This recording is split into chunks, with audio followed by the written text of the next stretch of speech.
You must stay at home. Stay at home. Hello, and welcome to Lockdown, hosted by Steve Bomford with Mike Davis-Marks. Our armed forces operate in challenging environments.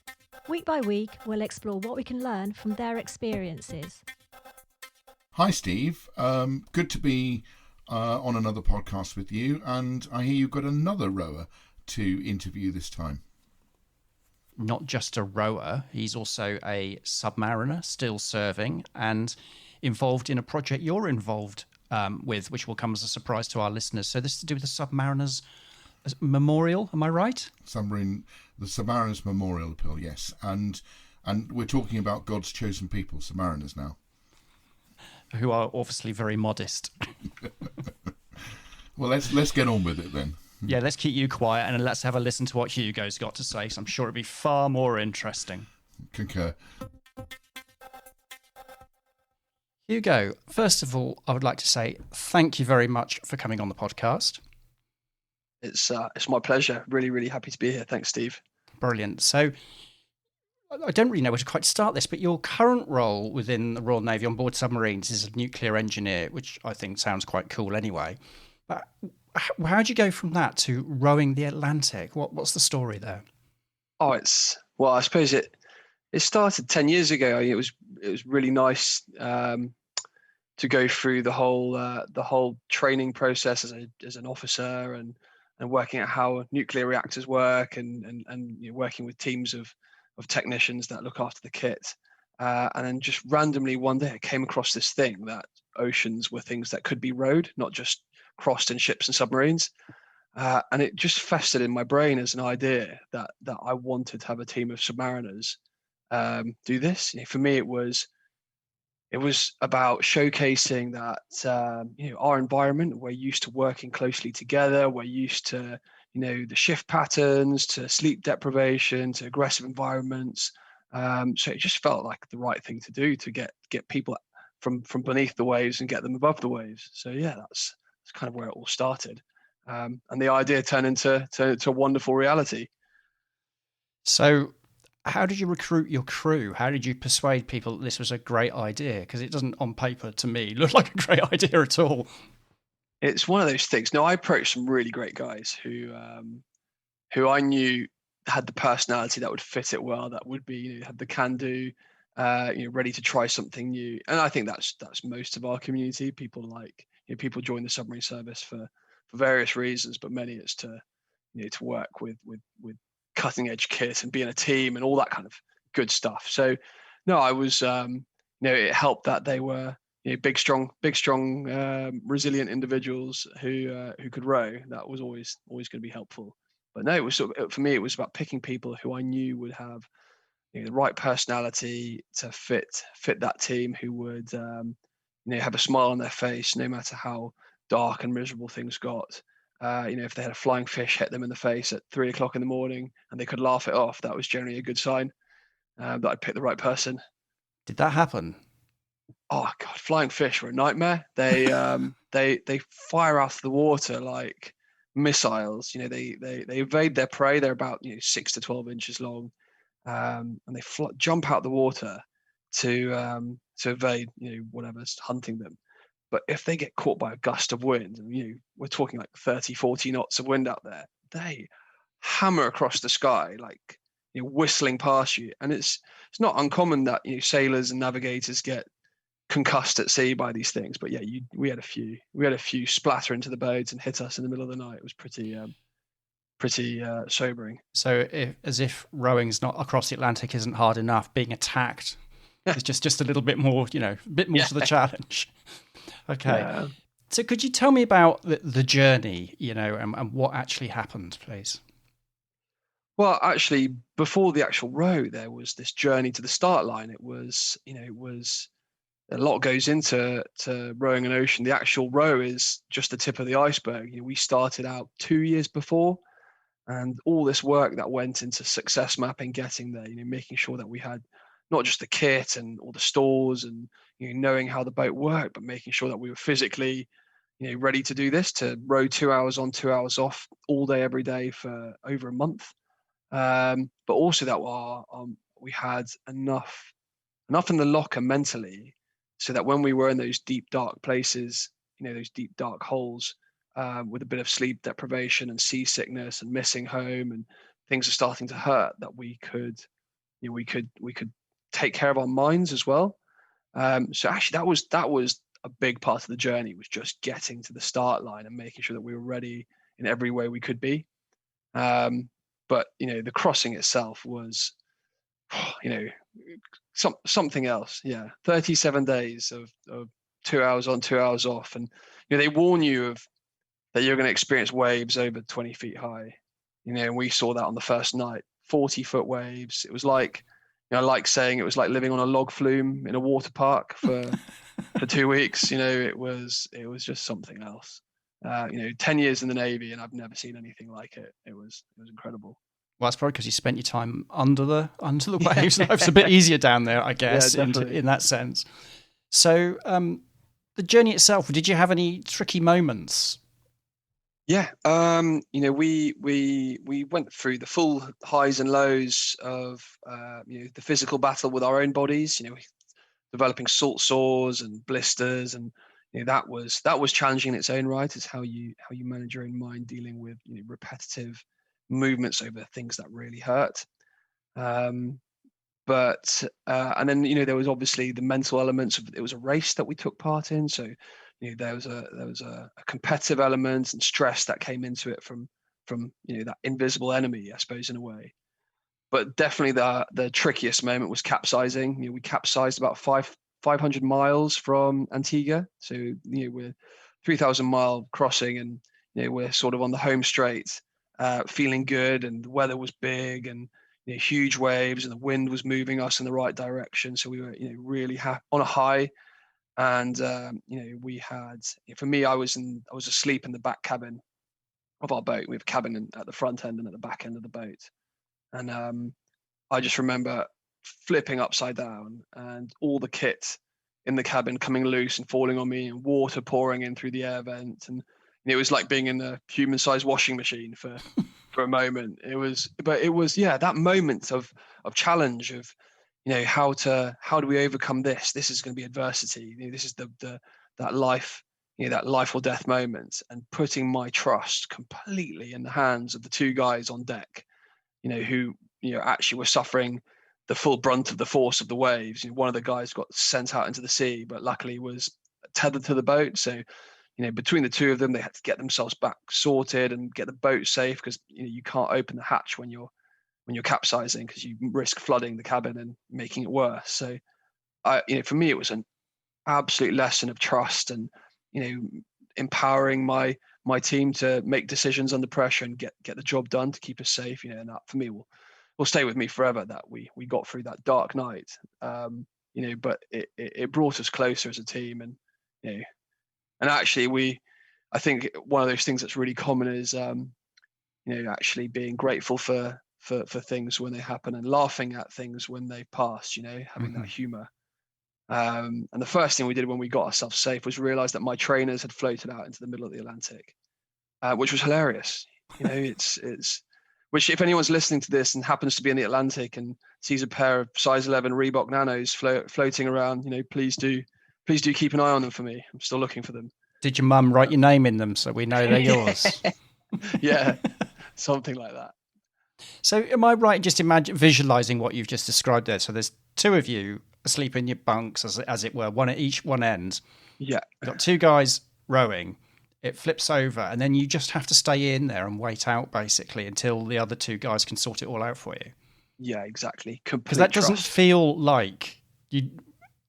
I mean, I'm not trained to do any of this, but my reaction would be to try and do something about it, which, of course, sounds like absolutely the wrong thing to do. Yeah, absolutely. No, that would be exactly... we drilled it, we practiced it, we simulated it for ourselves. We went to, long before we started, we even pushed off from the Canary Islands. We went to the kinetic Hasler tank down in Gosport, and we put the boat in this big, artificial swimming pool type thing with a crane, and we capsized it with us on it, just to see what would happen. And it's putting the trust in the kit, but trust in the process as well. It creates that that self-confidence and knowledge that you need to do certain things in a sequence for it to be safe. It's exactly the same as being on a submarine. We have emergency processes and EOPs in place, and responses and ways we do things to make sure that we're safe. It's drilled into us, and the more repetition means that when it actually happens for real, you know exactly how to behave in that fight or flight moment. You don't need to think; it's just instinct. So yeah, trust and instinct saved our lives that night, definitely. Wow. And it was at night, just to make it a little bit easier. Yeah, just for a tease. Yeah, it was. Yeah, it would have been boring otherwise, wouldn't it? Yeah. Just to make things a little bit more interesting. Yeah, I was having a really lovely sleep until that point as well. So it was a bit disappointing that it happened in my off watch. But no, for me, it's jokes aside, it was it just goes to show that there's no you've got to train for the most challenging environments, and things happen when you least expect them. So being prepared for that was invaluable, definitely. Fascinating. So before we had this conversation, you sent me a link to a rather fantastic video. So if you're like me, who's got no interest in rowing whatsoever, it did look pretty cool, the video. And I guess that captures the key moments throughout the training, the journey, the arriving. But what does all this mean to you? What does HMS Audacious mean to you? It was the wonderful thing about it was so much more than just the row. The row was the narrative, but we raised over £110,000 for charity. We worked with the Royal Navy, Royal Marines charity, who are now working with us to develop a new submarine community charity, which is going to provide mental health and well-being and welfare support to our whole community, not just serving submariners, but our families who spend hundreds of days separated from us. Like, you think lockdown's challenging with a pandemic, add having your spouse deployed with zero comms, adds a whole new element. That is our world, and then likewise our veterans, who've been through it all as well, who trying to make their way in their new industries or in retirement or just get through. We've created a charity that's going to support us all. So it's been so much more than just a row. It's that holistic piece, and we've worked. It's been a real pleasure. We've been able to work with not just some amazing sponsors who helped us get there, and help fund the process, but working with sea cadets and schools and inspiring young people, and inspiring all ages actually has been really rewarding. So yeah, it's definitely more than just the row. It's being able to showcase that submariners aren't just these strange little creatures that disappear below the waves, doing the unknown. We're a community, and where that we have some pretty special people in there as well. So yeah, that's what it means to me. As a civilian who's met quite a few submariners now, including yourself and Mike, strange little people might be about the right description that you've just used. The idea of going underwater in a metal tube is not for me. Completely. Yeah. It's a certain kind of person that enjoys doing that sort of thing. You've mentioned a few times kind of mental health, and I believe you have a role which is around mental health champions supporting your colleagues. Could you tell me a little bit about that, please? Definitely. No, it's all kind of grown over the last few years. I'm really proud to be the mental health champion for the submarine service, and actually the submarine community. I'm definitely looking not just at serving submariners, but that wider community I mentioned a moment ago. It's just recognizing that there's so much is happening. We're in a great space at the moment where the world is recognizing that taking care of one's mental health is so important. We talk about performance in life and living and performing well in our day-to-day lives and being happy, motivated, resilient individuals, whether you're a deploying submariner commanding officer or a retired or a family member, whatever. We all want to be the best versions of ourselves, and we understand that being physically well is a big part of that. So we understand that being able to perform technically in our professions is important, but we often the most overlooked element is our own mental health, our mental fitness, our mental well-being. So I'm just here to unlock that, and make sure that we're providing the tools to our people to make them, be able to achieve their potential and be happy, resilient, motivated individuals who enjoy life. That's the ultimate aim, and it's been a really exciting couple of years. Working with the charities, working with the Navy, we're in a great place where we're really making some ground on this. So I'm very proud to be doing what I'm doing. It's good to hear that it's being recognised now, especially in the services, which haven't necessarily in the past had the greatest reputation around looking after the mental health of the members of the armed forces. But it's great to hear that such progress is being made, isn't it? I think it's we're trying to understand how we can do better by our people. And I think we're very aware now, we've come a long way in the past, 10, 20 years. Yeah. We've come a long way at recognizing that, psychological performance psychology isn't just reserved to professional athletes. It's who are expected to perform. You need a mental stimulus to perform at their best day to day in their sport. Why professional athletes? It should be everyone. Everyone in the world should be able to access their best selves and have coping strategies and be able to sleep well and be their best versions of themselves. So I think that's really important. Definitely. Yeah, I couldn't agree more. And I believe also that a lot of the learning from the military universe is perhaps going to be applied with blue light services, particularly with the NHS, given everything that's going on in the world. Are you involved in any of that sort of thing? No, not massively. We do interact with other elements of our of other government authorities, and obviously there's been a huge amount of overlap this year with military supplementing and supporting the government's reaction to this. But no, we're at the end of the day, we're all people. Whether you're NHS, police, armed forces, we're all people. We all have a brain and a body.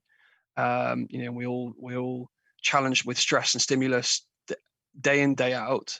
Different variations of it.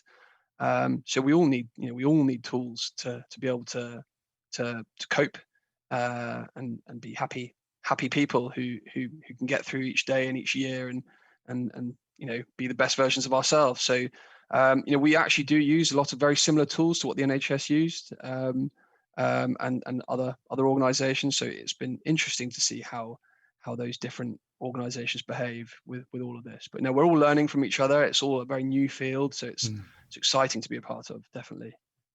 Well, keep up the good work, because certainly at Company Makers, we firmly believe it's essential for everybody to look after their mental health, without a doubt.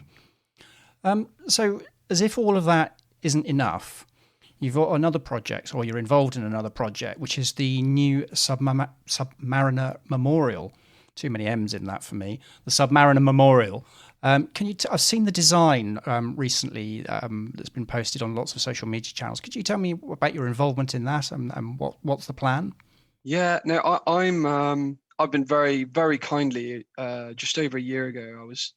A year ago I was invited to be a trustee of this fantastic project. We wanted to have, or the submarine community has wanted to have, a national memorial to submariners and their families. I think that's the key bit, is not just the submariners who lost their lives in service, but it's recognizing the sacrifice of their families.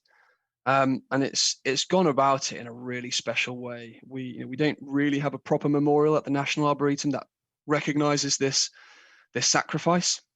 Am I right in thinking it was just a plaque? It's they call them rabbit hutches. It's basically a brick box with a plaque on it. Yeah, that's what we've had since for the past however many decades. That's quite underwhelming, considering the role submarines have played in the Royal Navy, isn't it, over the years? Oh, and and since World War One, pre-World War One, the loss and the role that we have, absolutely. So it's really real privilege to represent the younger serving community. For that's my role in this. I'm that's my involvement in it. But to see it go from, we went through a year ago, we ran it as a competition. So we put a public competition for everyone and anyone, age groups, to submit designs of what they wanted from a memorial for the submarine community for this memorial appeal. And we had hundreds of them, from schools, sea cadets, from military families, from industry. It was completely overwhelming, the interest and support that came for this memorial. And eventually, we had the board of trustees voted on some really exciting designs, and they've gone on to inspire the professional designer that got selected recently, only a few weeks ago, Paul Day. And yeah, as you say, it's going to be something really exciting. I think it's really important to recognise that it transcends generations. The submariners of 100 years ago very different to the ones of today. The boats, the kit, the people, the culture and the ethos is very much the same. But you look at the equipment, from then to now, there's been a huge, space age leap in technology. I mean, they're the, modern day submarine, nuclear submarine is the most advanced bit of engineering design on the planet.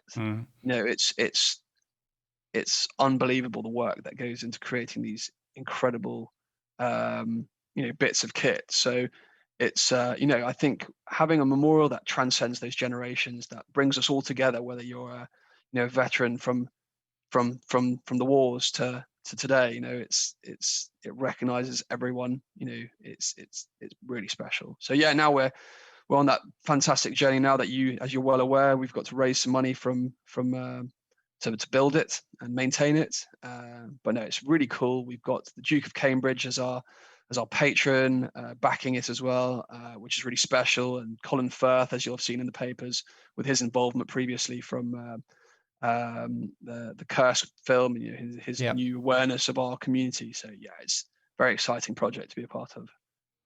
Wow. So when are you anticipating it will be finished? Do you have a timeline on any of that?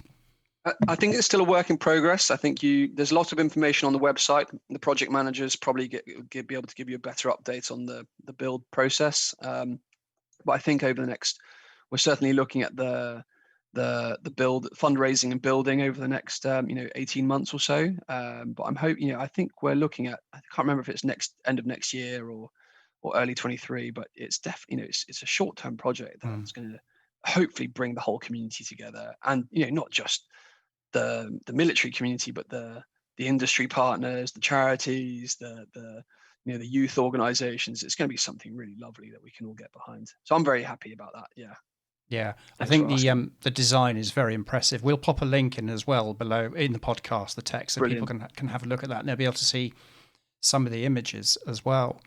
You alluded to earlier that you're all setting up your own charity, and I was going to ask you what's next for Hugo. So what is this new charity? Is there information about this, and can you tell me what your plans are? Because I think you might be thinking of getting your oars out again. Is that right? Yeah, well, enjoyed it that much last time, with minus the blisters and boils on my backside. It was pretty life-changing. And the flying fish. Don't forget the flying fish.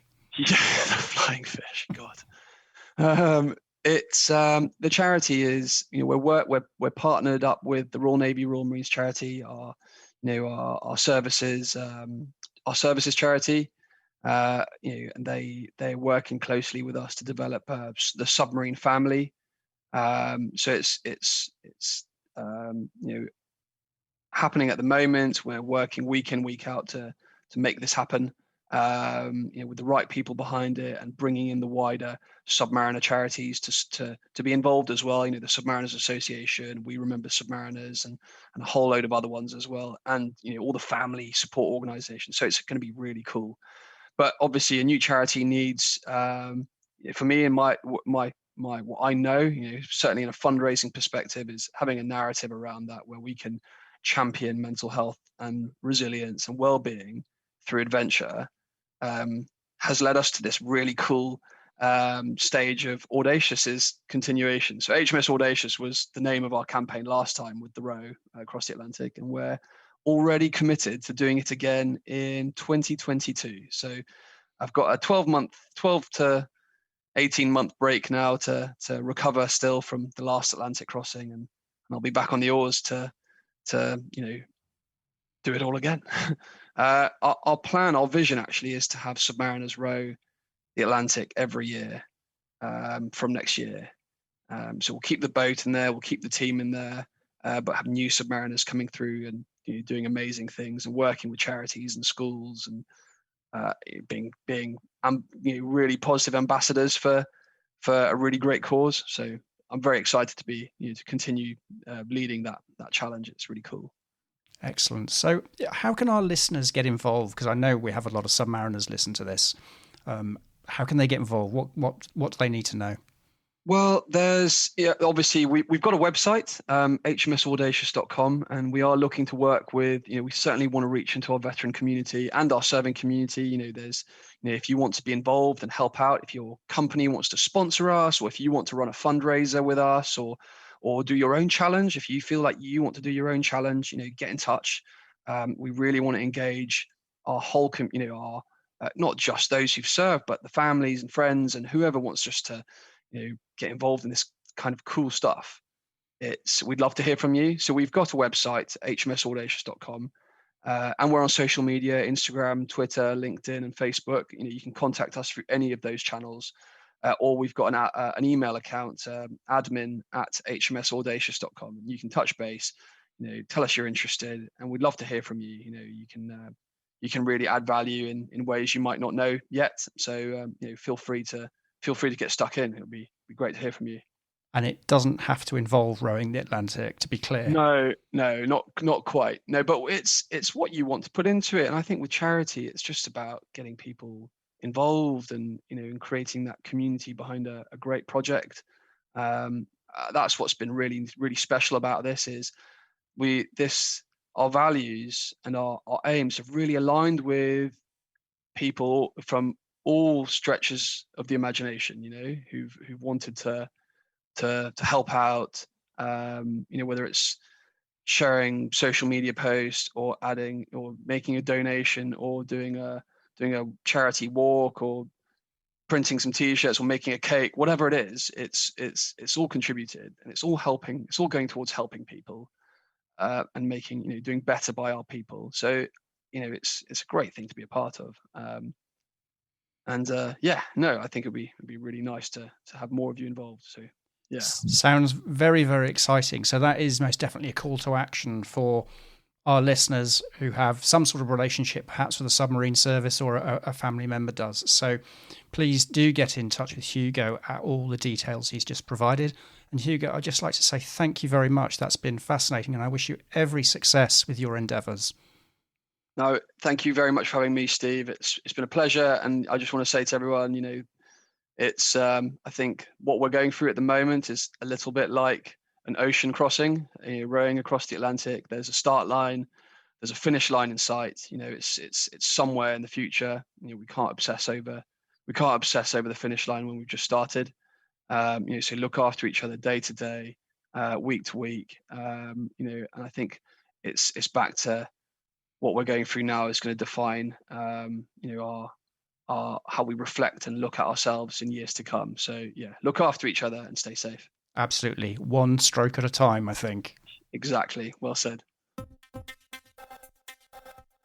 Well, Mike, I think that's another fascinating guest, isn't it? The whole waking up upside down in the middle of the Atlantic, I've struggled when he told me that, and I still am. I'm sort of shut my eyes and think about it and think, just no. What did you think? Well, I think I had the same reaction to you, except I'm still slightly smarting over the phrase strange little people that you repeated several times, strange little people.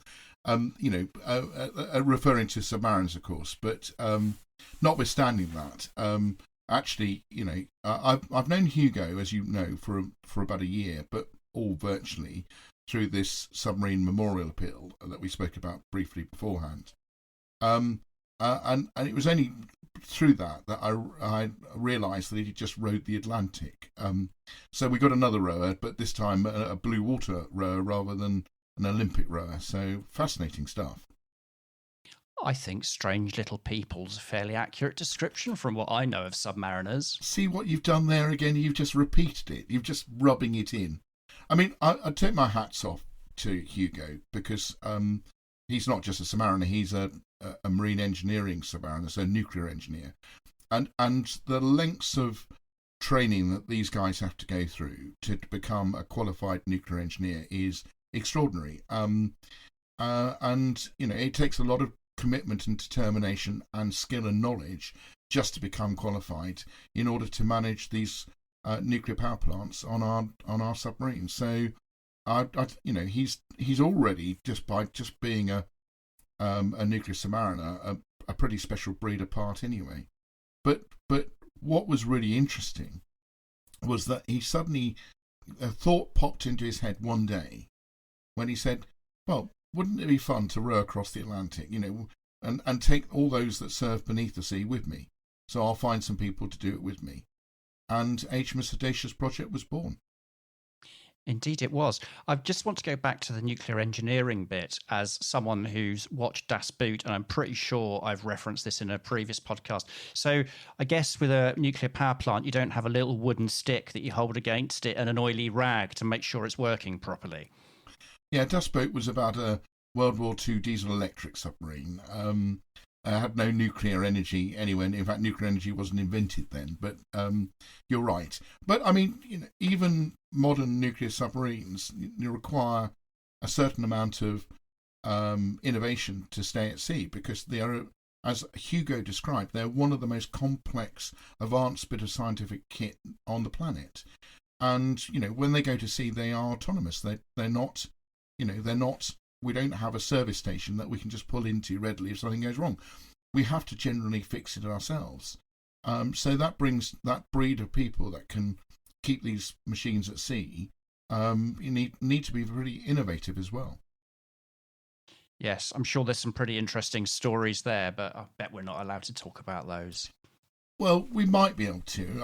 I understand you've got another project in the pipeline called Dits and Picks. So maybe that will be something we can raise then. Yes, we are going to be talking about that at some point, but not in today's episode because we need to talk about Hugo. But yes, let's share some stories if you're out there. We're very interested in hearing some stories. Okay, so let's get back to Hugo. And it was really interesting. He talked about the journey, but he described rowing across the Atlantic as just the tip of the iceberg, and actually the 2-year journey getting there.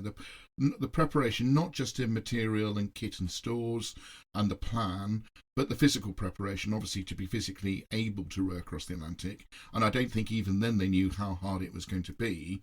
And then also, and I think he really spoke about this well, the mental preparation and how important that was, because actually when you're being slapped across the chops with a flying fish from a 40-mile-an-hour gust of wind, or being capsized and locked in either the fore and after cabin and not being able to get out because that would just sink the boat. I mean, the mental preparation to prepare you for that, the resilience for that, must be quite extraordinary. Yes, I don't know how you do that, but I'm also minded of stories that you hear, obviously, of people being cast adrift at sea in conflict as well, and how you actually survive scenarios like that when you don't have the preparation. So, yes, there's some remarkable stories of being adrift at sea, or the potential of being adrift at sea. Yeah, I mean, the most famous which is probably Captain Bligh, the mutiny on the Bounty, and actually a lot of people talk about his leadership style being, poor. But I tell you, the leadership he put in that boat when they were set adrift by Christian Fletcher and the mutineers to keep his team alive and survive was extraordinary. I mean, so that was one of the most famous episodes in history. So that's a very good example. Well done. Oh, is that the first well done I've had this podcast series so far? I must milk that one before you return to Strange Little People. Why don't we talk about the mental health champion aspect of the talk? Because not only is he a nuclear submariner, not only has he rowed across the Atlantic, done in pretty adverse conditions, but he's also emerged from that to take on this role as champion, the mental health champion for the submarine community. And he's very clear about describing the community as more than just the serving submarines and the veterans. It's their families as well. And I think, you've spoken about this quite a lot from a company maker's perspective, which is actually being aware of mental health issues is actually one of the biggest challenge. And making people not afraid to speak about mental health issues, and then providing them some tools to achieve it, is as big a stuff as actually the issue itself.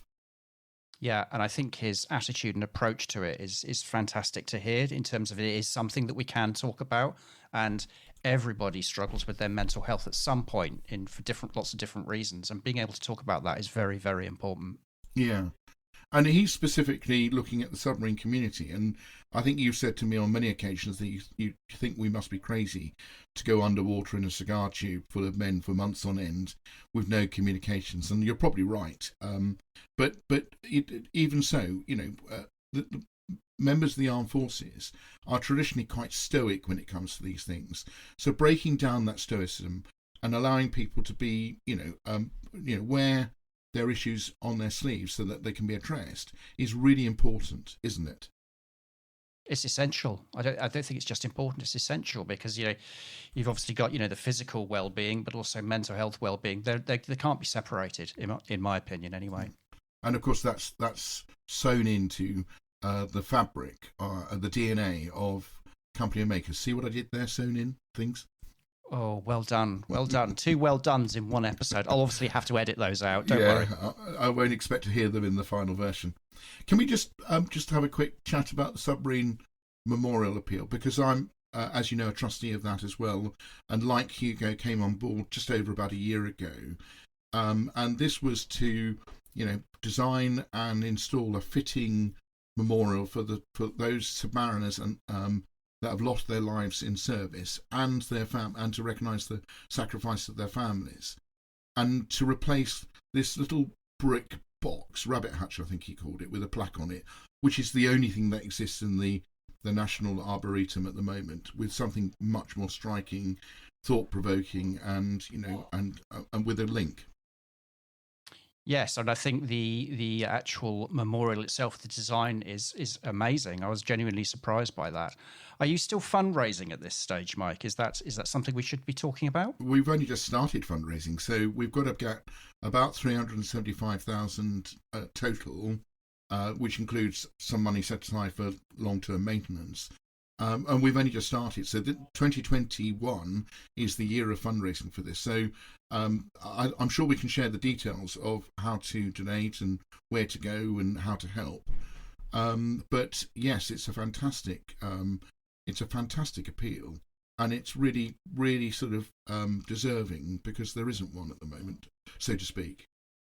No, as I said in the interview, I was genuinely surprised at the rabbit hutch, and that's all it was. But yes, we absolutely will be able to post some links, as you know. So for those of you that are interested in finding out more or supporting the appeal, the links will be below the podcast. Yeah, and they can see what the final design is going to look like. As Hugo said, we started off 2020 running a competition on this. For all age groups, and there were 3 categories: those under 12 to 18, and then adults. And we sat down, and there was a judging panel that sat down and picked winners in each of the categories, and then an overall winner, which then inspired the formal designs. And there was a competition for that amongst 3 designers. So it's been a lot of involvement from the general public, from the submarine community, and from nationally recognised designers in getting this together. It's brilliant, actually. It's brilliant. It is. Did you send in your design? Can I see that drawing? Now, we've spoken about this before. You know my abilities in drawing. You've put me on the naughty step for drawing before now, and you know how poor I am. So my design didn't even make it outside the front door, I'm afraid. That's a shame. I was looking forward to seeing that. Yeah, well, maybe one day, if you're a very well-behaved podcast interviewer, I might show you something, but not at the moment. There was one actually point I thought that he made, which was interesting, which was that he described that some of the experience of going through COVID in the last 12 months was a bit like rowing across the Atlantic. I thought it was a beautiful metaphor that he used. Describe what a lot of people are going through at the moment. And he said, actually, you've started, you know that there will be an end, but you just don't know when it is, and you've got to keep on going. And I thought that was a really good way of describing how we need to tackle this. We've got a very successful vaccination program that's now sort of kicked off, and hopefully that will give us the light at the end of the tunnel for this, so that we can return to some form of normality, whatever that looks like. But I thought it was a nice judge of phrase and simile he used to describe the experience that all of us are going through.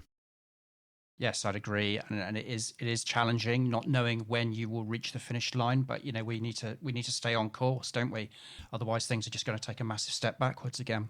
And if we do capsize, and you're asleep in your bunk, stay there. Don't open the door. Hopefully, COVID won't make that happen, though, will it? Well, we know who to go to if we need to ask any advice, though, don't we? Yes, indeed. We do know who to talk to should we capsize as a result of COVID. Thanks again, Mike. That was fascinating as usual, and I look forward to talking to you next time. Thanks for listening. The Royal Navy and Royal Marines charity exists to support sailors, Marines and their families for life. If you or someone you know could do with some support, give them a call on 023 93 87 1568 or drop them an email on support@rnrmc.org.uk.